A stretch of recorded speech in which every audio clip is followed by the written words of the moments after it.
முதலமைச்சரின் நெஞ்சில் குடியிருக்கும் அன்பான உறவுகளுக்கு வணக்கம். நேற்று முதலமைச்சர் பேசிட்டு போன உடனே பேங்க் சர்வர்லாம் கிராஷ் ஆயிடுச்சான். என்னடா ஃபேஸ்புக்ல போய் பார்த்தா கொத்தடிமைகளோட கதறல் சத்தம் விண்ண புலம்பிச்சு. அந்த கொத்தடிமைகளோட கதறல் சத்தத்தை பார்ப்போமா இன்னைக்கு? அரசியல நம்ம தலையிடணும், இல்ல அரசியல் நம்ம வாழ்க்கையில தலையிடும்.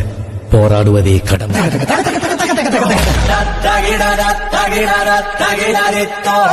ஃபேஸ்புக்ல ஏகப்பட்ட கொத்தடிமைகளோட கதறல் சத்தம் அப்படியே ஃபீலை நவுத்தவே முடியல. அதுல இவர் கொத்துன்னு சொல்ல முடியாது. இவர் மேல எனக்கு ஒரு தனிப்பட்ட முறையில நல்ல மரியாதை இருக்கு. ஒரு நல்ல சமூக ஆர்வலர் தான். அது திமுக எதிர்கட்சியா இருக்கும்போது. ஆனா மக்களுக்காக நிறைய விஷயம் பண்ணியிருக்காரு, அதுல எந்த மாற்றமும் இல்லை. ஆனா அண்ணனோட மாத்தி மாத்தி பேசுற விஷயம் மட்டும், அதாவது இவர் ஒரு உடன்பிறப்புன்றத அப்பப்போ நிரூபிக்கக்கூடிய விஷயங்கள் நிறைய பண்ணுவார். அண்ணன் யாருன்னு பாக்குறீங்களா? ஸோ பாஸ், நீங்கள் ஸ்ட்ரிக்டாக ஒரு கவர்னன்ஸ் பண்ணணும், நல்லா கவர்னன்ஸ் பண்ணணும்னா ஃபஸ்ட்டு ஃப்ளெக்ஸ் பேனர்லாம் உங்கள் தொண்டர்களை ஃப்ளெக்ஸ் பேனர் இறக்க முடியல உங்களால். என்ன நம்பிக்கை வரப்போகுது? இப்போ அண்ணன் கரெக்டான விஷயம்தான் கேட்டார். ஆனால் இவங்க முதலமைச்சர் மேலே மோடி, பிஜேபி, ஆர்எஸ்எஸ், சங்கி இந்த மாதிரி ஒரு 100 பகிடி வச்சுருக்காங்க. அது முதலமைச்சர் மேலே மட்டும் இல்லை, எதிர்த்து திமுகன்ற ஒரு கட்சியை எதிர்த்து கேட்குற சாமானிய மேலேயும் ஊற்றுவாங்க. என் மேலேயும் ஊற்றிட்டாங்க. இப்போ கமெண்ட்ல தான் பார்த்தீங்கன்னா என் மேலேயும் நிறைய பேர் சங்கின்னு ஊற்றுனாங்க.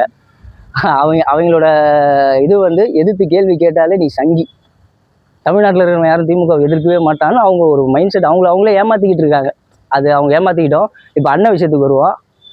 இதே அண்ணன் லாஸ்ட் 5 வருஷத்துல என்னென்ன பண்ணாருன்னு ஒரு சின்ன கிளான்ஸ் பார்க்குறீங்களா? 2-3 நாளாக தமிழ்நாட்டில் மழை பெய்யுது. முதல்ல ரொம்ப வெயில், கோடை காலம் இருந்தது. நாங்கள் கோடை காலம் வந்தாலும் தேனை வைப்போம். சோப்பு இன்ஃபார்ம் பண்ணுற மக்கள்கிட்ட கண்டிப்பாக எங்கள் சோப்பு இது goat milk soap, goat milk honey, sandal. ஏங்க அவர் ஒரு வியாபாரம் மட்டும் பண்ணாரு, தப்பா எடுத்துக்காதீங்க. வியாபாரத்தை தாண்டி மக்களுக்காகவும் பேசினதை கேட்குறீங்களா? நீ இந்த மகாராஷ்டிரா டாக்டர் கேஸுக்கு போனியா? ஒரு ட்வீட் ஆச்சு போட்டியா?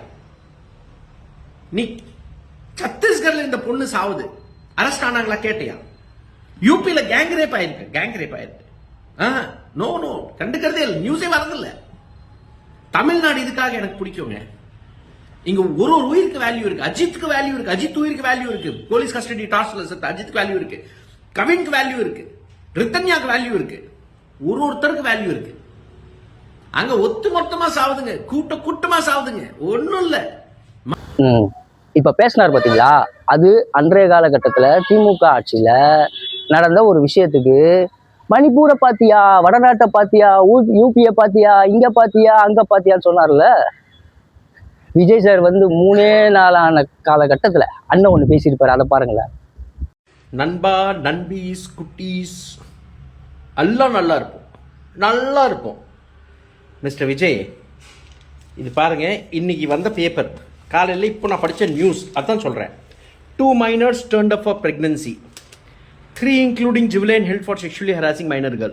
2 மைனர் பெண்கள் பிரெக்னென்ட் ஆயிட்டாங்க, ஜிஹெச்க்கு வந்திருக்காங்க, பாஸ்கோ கேஸ் புக் ஆயிடுச்சு 2. இப்போ என் கேள்வி என்னன்னா, அண்ணன் நீங்க நல்ல சமூக செயற்பாட்டாளர், உங்க மேல எனக்கு நல்ல மரியாதை இருக்கு. ஆனா அந்த ஆட்சி காலத்துல மட்டும் செலோ நார்த் இந்தியான்னு போயிடுறீங்களே, ஏன்னு? அந்த ஆட்சி காலத்துல எந்த தவறு இருந்தாலும் உங்களோட மற்ற ஃபேஸ்புக் ஃபீட்லாம் போட முடியல. எனக்கு நிறைய டவுன்லோட் பண்ணணும், அதனால போடாம இருக்க. மற்றபடி நண்பர்கள் போய் செக் பண்ணுங்க அவரோட பழைய ரீல்ஸ் எல்லாம். எல்லாத்துலேயுமே கேள்வி கேட்டிருக்காரு அண்ணன், கேள்வி கேட்காமலாம் இல்லை. ஆனா எங்கேயுமே திமுக, எங்கேயுமே ஸ்டாலின் சார் இதெல்லாம் வராது, குற்றம் சொல்ல மாட்டாரு. மணிப்பூர்ல நடந்துச்சு யாராவது கேட்டீங்களா? பிஜேபி இப்படி பண்ணுது யாராவது கேட்டீங்களா? 5 வருஷமா அவர் வியாபாரமும் பிஜேபியோட வியாபாரம் மட்டும்தான் பண்ணிக்கிட்டு இருந்தாரு. நடுவில் தமிழ்நாட்டுக்கு வருவார், வந்தாலும் தமிழ்நாட்டில் இது நடக்குது, ஆனாலும் நம்ம புண்ணிய பூமியில் இருக்கோன்ற ஒரு கருத்தை பேசுவார். எங்கேயாவது லேண்டு மோசடி அதெல்லாம் நினச்சுன்னா அண்ணன் போய் கண்டிப்பாக கேள்வி கேட்பாரு, அதெல்லாம் விடவே மாட்டார். ஆனால் அதிகாரிங்க மேலே தான் குற்றம் சொல்லுவாரே தவிர அரசாங்கத்து மேலே குற்றம் சொல்லவே மாட்டார். அந்த ஆட்சி அமைக்கிற ஆட்சியாளர் மேலே குற்றமே சொல்ல மாட்டார், அதிகாரிகள் தான் சரியில்லைன்னு சொல்லுவார். அதே நம்ம தாவேகா ஆட்சி வந்துச்சுன்னா முதலமைச்சர் விஜய் சார், சிஎம் சார், அண்ணே உங்க மேல ரொம்ப மரியாதை வச்சிருக்கேனே. நீங்க இப்படி மாத்தி பேசுறது உங்களை ஒரு ஃபாலோவரா, ஒரு அட்மையரா நினைச்சு நான் பார்த்துருக்கேன். ஒரு மிகப்பெரிய ஒரு போராளியா நான் உங்களை பார்த்துருக்கேன். கிரவுண்ட்ல இறங்கி அவ்வளோ விஷயம் நீங்க பண்ணியிருக்கீங்க. கொஞ்சம் இந்த திமுகவோட உடன்படிக்கை மட்டும் நிறுத்திட்டீங்கன்னா மக்களுக்கு உங்கள் மேலே ஒரு நல்ல நம்பிக்கை வரும்ங்க. உடனே என் மேலே இப்போ ஊத்தாத சாயம் என்னன்னு தெரியலங்க. என் மேலே வந்து டிவிக்கேன்னு ஒரு சாயம் ஊற்றிட்டாங்க. அடுத்து வந்து சங்கின்னு ஒரு சாயம் ஊற்றிட்டாங்க. அதுக்கு அடுத்து வந்து இன்னும் கொஞ்சம் நாள் நான் தமிழ்நாட்டுக்காரனே இல்லைன்னு சொல்ல போகிறாங்க. நிறைய சொல்லுவாங்க. அதெல்லாம் தாங்கிக்கிறதுக்கு நான் ரெடியாக இருக்கேன். ஆனால் பியூஷ் மோகன் அந்த மாதிரி ஒரு நல்ல போராளி வந்து மக்களுக்காக மக்கள் பக்கம் நின்று போராடுங்கண்ணே. ஒரு கட்சியோட அஜெண்டாவை எடுத்து நீங்கள் பேசுகிறது வந்து எனக்கு ரொம்ப மன வருத்தமாக இருக்குது. உங்களோட ஒரு அட்மையராக நான் பார்த்துருக்கேன். உங்களை மாதிரிலாம் அப்போ ஆகணும்னு நினச்சிருக்கேன். ஸோ நீங்கள் ஒரு கட்சி சார்ந்து நிற்கிறது எனக்கு வருத்தமாக இருக்குண்ணா. எனக்கு வருத்தம்பா, எனக்கு ரொம்ப வருத்தம். ஒரு நண்பர் சொல்கிறாரு, நடிகர் விஜயா ஐயா அவர் முதலமைச்சரே ஆகிட்டாரு, உங்களோட மனநிலை என்னவா இருக்குது, அவர் அண்டர் எஸ்டிமேட் பண்ணிக்கிட்டே இருக்கணும்னா. நேற்று விஜய் சார் ஒரு வார்த்தை சொன்னார் தெரியுங்களா, நீங்கள் எது வேலையும் பார்க்காதீங்கண்ணா, நாங்கள் பார்த்துக்குறோம். நாங்கன்னா எங்கள் மேலே தாவேக்கான்ற ஒரு ஸ்டாம்பை குத்தாதீங்க. நாங்கள் மக்கள் 1,75,00,000 அறிவு குருட்டு கூட்டம், நாங்கள் பார்த்துக்குறோன்னு எங்கள் அண்ணன் சொல்லிட்டு போயிருக்காரு. எங்கள் அண்ணனை நாங்கள் தானே உட்கார வச்சுருக்கோம், நாங்கள் தான் பதில் சொல்லுவோம். இனிமேல் வந்து எங்கள் அண்ணன் பதில் சொல்ல மாட்டார். கொத்தடிமைகள், நான் இது வரைக்கும் கொத்தடிமைகள்னு ஒரு 2 வீரர்கள் தான் பயன்படுத்துகிறேன். ஏன்னா அவங்க ஒத்துக்கிட்டாங்க, வி ஆர் ப்ரவுட் கொத்தூஸ். ஸோ இனிமேல் கொத்தடிமைகள் தான். அடுத்து எனக்கு வந்த ஒரு வாக்குமூலம்னு ஒரு ஷார்ட்ஸ் போட்டேன். அதை அன்றைக்கி அவசரமாக எடுத்து போட்டேன். என்னன்னா எனக்கு வந்த ஃபோன் கால் இப்போ வரைக்கும் திமுகவில் இருக்கிற உடன்பிறப்புகள் கொத்தடிமைகள் எல்லாம் தனிப்பட்ட முறையில் கால் பண்ணி பேசுகிறாங்க. ரெக்கார்ட் பண்ண வேணாம்னு நினைக்கிறேன். இது அப்படியே தொடர்ந்துச்சுன்னா அவங்கக்கிட்ட பர்மிஷன் கேட்டு தான் ரெக்கார்ட் பண்ணணுன்றது என்னோடய பழக்கம். யாரோட ஃபோன் காலுமே வந்து நம்ம முன்னாடியே அது தவறு, அவங்களுக்கு தெரியாமல் ரெக்கார்ட் பண்ணுறது. ரெக்கார்ட் பண்ண வேண்டாம்னு நினைக்கிறேன். அதுக்கப்புறமா நீங்கள் கதறினீங்கன்னா ரெக்கார்டு செய்யப்படும். சொல்லிட்டு இதில் ஓப்பன் ஸ்டேட்மெண்ட் சொல்கிறேன், ரெக்கார்ட் பண்ணப்படும்.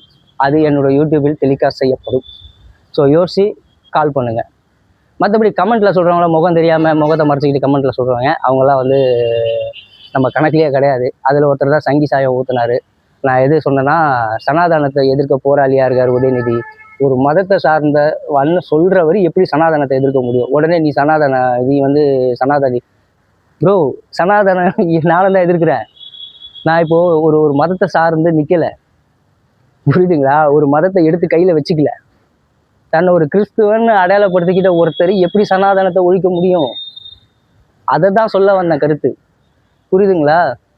சனாதனத்தை இங்கே இருக்கணும்னு சொல்லி நான் பேசலையே. ஒருவேளை நான் பேசுறது உங்களுக்கு சரியாக புரியலைன்னா இப்போ இந்த வீடியோவில் புரிஞ்சுக்கோங்க. ஓகே நண்பா. அடுத்து விஜய் சார் சொல்ல வந்த சாராம்சத்தை கொஞ்சம் தெளிவுபடுத்திடுவோம். அவர் சொல்ல வந்த ஒரே சாராம்சம் என்னென்னா, இங்கே நான் ஏற்கனவே என்னோடய வீடியோவில் சொன்னது தான், இங்கே கிரவுண்ட் லெவலில் நிறைய ஊடுருவிச்சு அதை களையறதுக்கும் அதை களை எடுக்கிறதுக்கும் டைம் எடுக்கும். அதை தான் விஜய் சாரும் அங்கே சொல்கிறாரு. அதுதான் அந்த ஃபுல் ஸ்பீச்சோட சாராம்சம். உடனே அதுக்கு வந்து மோடி வந்து நேருன்னு சொல்கிற மாதிரி நீங்கள் டிஎம்கேன்னு சொல்லுவீங்க. முன்னாடி யார் எங்கே தப்பு பண்ணிட்டு போனாங்களோ அவங்கள சொல்லணும்ல. அதுக்கும் எங்கள் முதலமைச்சரே ஒரு நல்ல ஓமை நல்ல சொல்லிட்டு போயிருக்காரு. வேர்லேயே வெந்நீர் ஊற்றிட்டு போயிருக்கீங்க, சரி பண்ண வேண்டாமா? டைம் எடுக்கும். உடனே அப்படியே மறுநாளே அன்னைக்கு ஈவினிங்லேருந்து எப்பா எவ்வளோ யூபிஐ டிரான்சாக்ஷன் ஆச்சுன்னு தெரியல, இவ்வளோ கதறது. உங்களுக்கு ஒன்று புரியல, விஜய் சாருக்கு ஒன்றுனா வந்து நிற்கிற கூட்டம் இதுக்கு இல்லை, யூபிஐ டிரான்சாக்ஷனுக்கு இல்லை. கண்ணெழுச்சியா தன்னோட முதலமைச்சர் எந்த கவர்மெண்ட்ல நீங்கள் பார்த்தீங்க? ஒரு முதலமைச்சரை பேசுனதுக்கு இப்போ நாளா வீடியோ போடுறதுலாம் எந்த கவர்னன்ஸில் நடந்துச்சு? நீங்கள் காசு செலவு பண்ணி எல்லாம் செக்யூராக ஒரு டீம் ஒன்று உருவாக்கி வச்சுருந்தீங்க. அந்த டீம் வந்து உங்களுக்கு ஆதரவாக வீடியோ போட்டுட்டு இருந்துச்சு. என்னைக்கு மக்கள் வீடியோ போட்டாங்க? என்ன மாதிரி ஒரு சாமானியன் என்னைக்கு வீடியோ போட்டான்? இதுதான் எங்கள் முதலமைச்சரோட வெற்றி, புரியுதுங்களா? அதே மாதிரி அண்ணன் இன்னொன்று சொன்னார், இன்னைக்கு சட்டசபையில் இருக்கிற விஷயத்தெல்லாம் இளைஞர்கள் ஃபாலோ பண்ணுறாங்க. ஸோ முன்ன மாதிரிலாம் நடந்துக்க முடியாது, மைக் எடுக்கிறது. இனிமே அண்ணன் உதயநிதி வந்து ஒரு விஷயம்தான் பண்ண முடியும், வாக் அவுட், வெளிநடப்பு. இனிமேல் அதை தான் நம்ம சட்டசபையில் அதிகமாக பார்ப்போம். ஏன்னா மாட்டிக்கிட்ட பங்குன்ற மாதிரி ஆகிடும் அதுக்கு மேலே போச்சுன்னா. ஸோ சட்டசபையை மக்கள் உன்னிப்பாக கவனிப்பாங்க. அடுத்து நடக்கிற எல்லா சட்டசபையும் அவங்க கவனிச்சுக்கிட்டே தான் இருப்பாங்க. நான் அந்த போன சட்டசபை நடந்துட்டு இருக்கும்போதே நான் வந்து நிறைய இடத்துல பார்த்தேன், மொபைல் எடுத்து வச்சு லைவை ஃபாலோ பண்ணிட்டு போயிட்டு இருந்தாங்க. பஸ்ஸில், ட்ரெயினில், எல்லா இடத்துலையும். ஸோ மக்கள் வந்து நியூஸை ரொம்ப ரொம்ப உன்னிப்பாக கவனிச்சிட்டு இருக்காங்க. அதுக்கு ரொம்ப ரொம்ப உங்களுக்கு ஆதாரமான ஒரு விஷயம் சொல்லணும்னா, டிஆர்பி ரிப்போர்ட் எடுத்து பாருங்கள் சேனல்ஸோட. என்டர்டெயின்மெண்ட் சேனல்ஸ் டிஆர்பிக்கும் நியூஸ் சேனல் டிஆர்பியும் இப்போ எவ்வளோ ஏறி இருக்குன்னு. முன்னாடிலாம் நியூஸ் சேனல் டிஆர்பி எவ்வளோ இருக்குன்னு எங்களுக்கு தெரியும், இப்போ எவ்வளோ ஏறி இருக்குன்னு பாருங்கள். அதுக்கடுத்து அண்ணன் ஆதவ அர்ஜுனா பேசின ஸ்டேட்மெண்ட்டு அது ரொம்ப தப்புண்ணே. அந்த ஸ்டேட்மெண்ட்டை நீங்கள் திருத்திக்கணும். விவசாயம் விளையாட்டுன்னு நீங்கள் கம்பேர் பண்ணுறது ரொம்ப ரொம்ப தப்பு. அந்த அந்த அந்த அந்த அந்த பேச்சுக்கு நான் ரொம்ப ரொம்ப ரொம்ப தீவிரமான ஒரு கண்டனத்தை தெரிவிக்கிறேன். அது வந்து கண்டனத்துக்குரிய பேச்சு. அந்த பேச்சு ஆதவ அர்ஜுனனை பேசிக்கிட்டே கூடாது. இந்த மாதிரிலாம் திமுக கொத்தடிமைகள் யாரும் பேச மாட்டாங்க. எரிதிடி மாலா அப்படின்னா கூட பேச மாட்டாங்க. ஏன்னா நாங்கள் தாவேக்காவே கிடையாது. நாங்கள் மக்களாட்சியை மக்களுக்காக கொண்டு வர்றதுக்காக ஓட்டு போட்ட சாதாரண சாமானியர்கள். நாங்கள் எல்லாரையுமே கேள்வி கேட்போம். முதலமைச்சரோட நண்பா நண்பீஸ் தொடர்ந்து எனக்கு ஆதரவு அளிங்க. இந்த வீடியோவை ஷேர் பண்ணுங்கள், கமெண்ட் பண்ணுங்கள். இந்த கொத்தடிமைகள் வன்மையாக வந்து கமெண்ட் பண்ணாதீங்க. உங்களோட கமெண்ட்டை டெலிட் பண்ணிட்டு இருக்க முடியல. ஏன்னா உங்களுக்கு கருத்தியில் எதிர்கொள்ள தெரியல. ஆபாசமான வார்த்தைகளை பயன்படுத்துறீங்க. அது ரொம்ப எனக்கு மற்ற மக்கள் பார்க்கும்போது அவங்களுக்கு ரொம்ப டிஸ்டர்பிங்காக இருக்கும். அதனால் கமெண்ட் பண்ணாதீங்க. அப்படி பண்ணுறதா இருந்தால் ஆரோக்கியமான முறையில் பண்ணுங்கள். அதை நாங்கள் திரும்ப உங்களுக்கு ரிப்ளை வரும். மக்களுக்கு ரொம்ப நன்றி. தொடர்ந்து என் வீடியோ பாருங்கள், ஷேர் பண்ணுங்கள், கமெண்ட் பண்ணுங்கள். தேங்க்யூ. அரசியல்ல நம்ம தலையிடணும், இல்ல அரசியல் நம்ம வாழ்க்கையில தலையிடும். போராடுவதே கடமை.